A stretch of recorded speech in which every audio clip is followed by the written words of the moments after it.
I think I have an interesting story because I look what people want me to look like. You know, like I can look like lots of different things.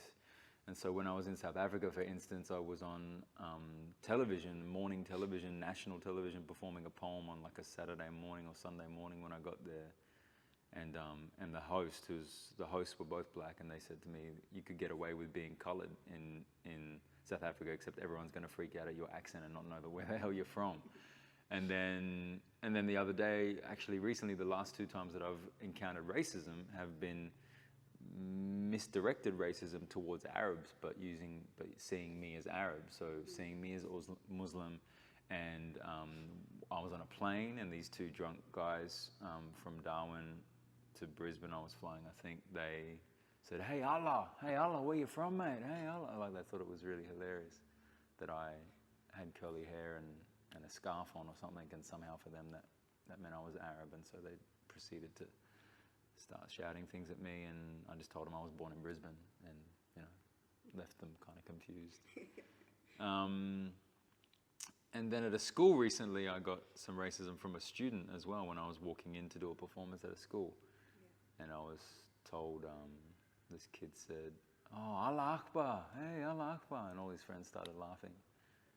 And again, misdirected, and in some ways that just shows me how much Muslims and Arab Australians must be feeling it at the moment, because if I'm copying it on the periphery of people misidentifying me as Arab, and I'm not, then yeah, like it is really prevalent everywhere. Yeah. And in all facets. And then, you know, that's just kind of anecdotal, individual, casual racism in public, which sucks and should be totally stopped, but it's the structural racism that's the biggest problem.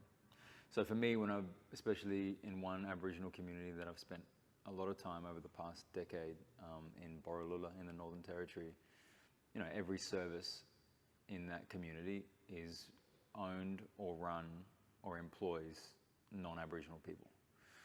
So the whole system of oppression, or the whole system of that town, is set up to service the needs of Aboriginal people, but to pay non-Aboriginal people to do it. So all of the full-time school teachers, all of the medical staff, the people who own the pub, the people who own the chicken shop and the service station, the people who own the housing and Northern Land Council, people that run all of those services are non-Indigenous, and so they live there to earn quite high amounts of money and to basically benefit off the suffering of Indigenous people.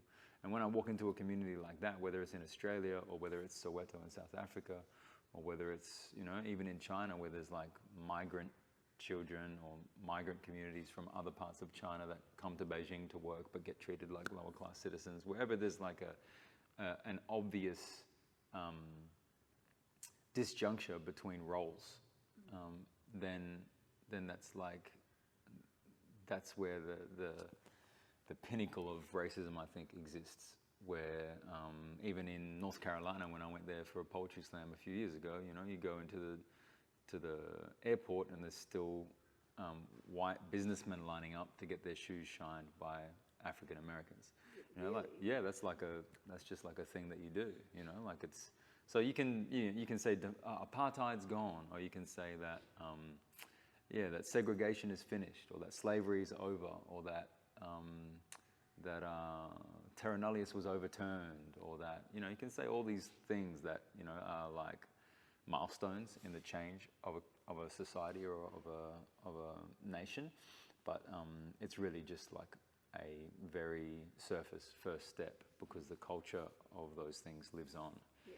And it lives on within people who are oppressed in the way that they internalize racism, and it also lives on within the people who are in the power position in that society by the way that they've internalized their privilege and don't know how to shift it, or don't want to shift it, or can't even see it.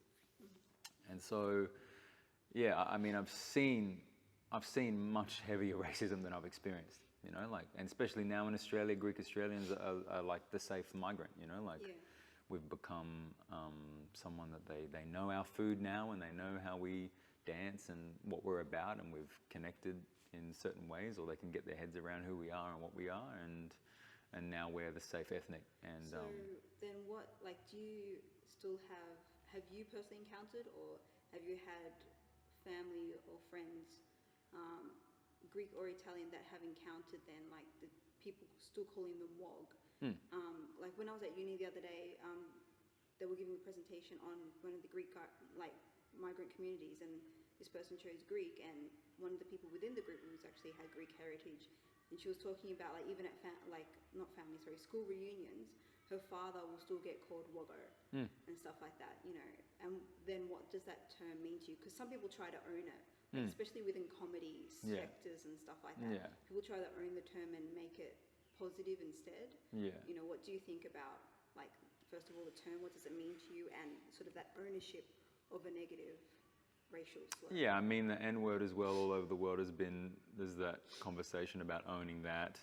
I had a conversation with a teacher recently that was like, oh, why shouldn't my students be allowed to say the N-word if these rappers are making billions of dollars over it, you know, like from making songs with the N-word in it all the time, and then they expect my students in the Gold Coast who are white to not use the N-word. Who do they think they are, kind of thing? And I was just like, well, I could say the word wog, but you couldn't say the word wog.